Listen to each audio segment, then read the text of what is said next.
আসসালামু আলাইকুম, নমস্কার। আশা করি ভাই বোনেরা আপনারা সবাই ভালো আছেন। তবে চলুন আপনাদেরকে আমি আজকে দেখাবো মাছ দিয়ে আলু বাইগুন ফুলকপি রান্না কিভাবে সহজভাবে রান্নাটা হয় সেটা দেখাবো। একদম সহজ রেসিপি, খাইতেও মজা লাগে, সেটা আমি দেখাবো। তার জন্য মাছগুলো রেখে দিছি, সবজি কাটা হয়ে গেছে। এখন মাছগুলোতে আমি একটু হলুদের গুঁড়ো, লঙ্কার গুঁড়ো, নুন একটু দিয়ে নিয়ে এগুলো মাখাইয়ে নিয়ে মাছগুলোতে মাখাবো।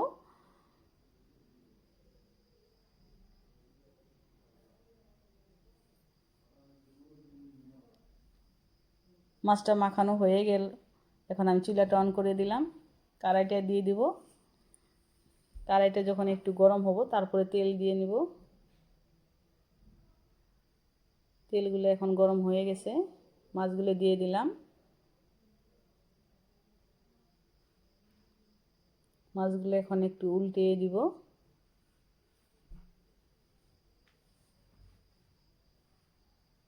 উল্টিয়ে দিলাম। এখন দেখো মাছগুলো হইল নাকি ভাজাটা।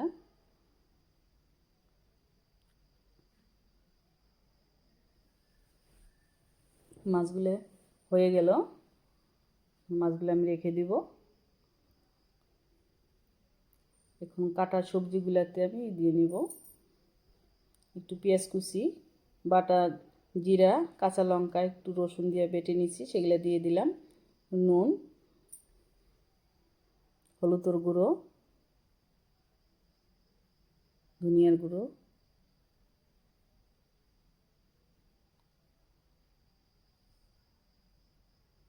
কড়াইতে দিয়ে দিলাম। কড়াইতে সরষের তেল দিয়ে নিলাম, পেঁয়াজ কুচি দিয়ে দিলাম।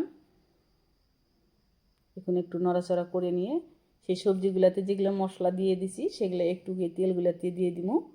দিয়ে নিয়ে একটু নাড়াচাড়া করে নিয়ে সবজিগুলো দিয়ে দিব। দিয়ে দিলাম, এখন একটু নাড়াচাড়া করতেছি। এখন সবজিগুলো দিয়ে দিলাম। এখন সবজিটা ভালো করে নিয়ে নাড়াচাড়া করব।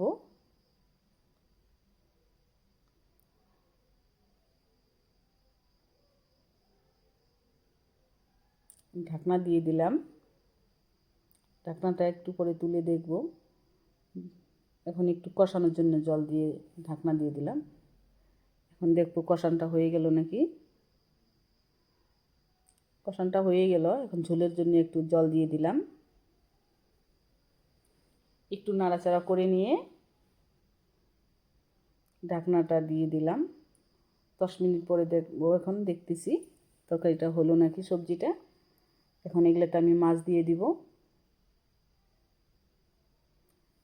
ভেজে রাখা মাছগুলো এখানে দিয়ে দিলাম।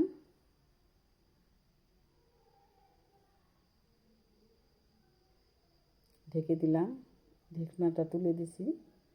এখন দেখো সবজিটা আমার হয়ে গেল নাকি, হয়েছে। ধনিয়া কুচিগুলো দিয়ে নিলাম।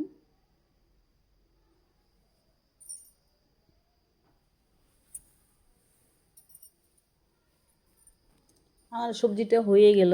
এই ছিল আমার আজকে মাছ দিয়ে আলু বাইগুন ফুলকপি রান্না, একদম সহজভাবে। এভাবে বানায় খেয়ে দেখবেন, খাইতে কীরকম দারুণ লাগে।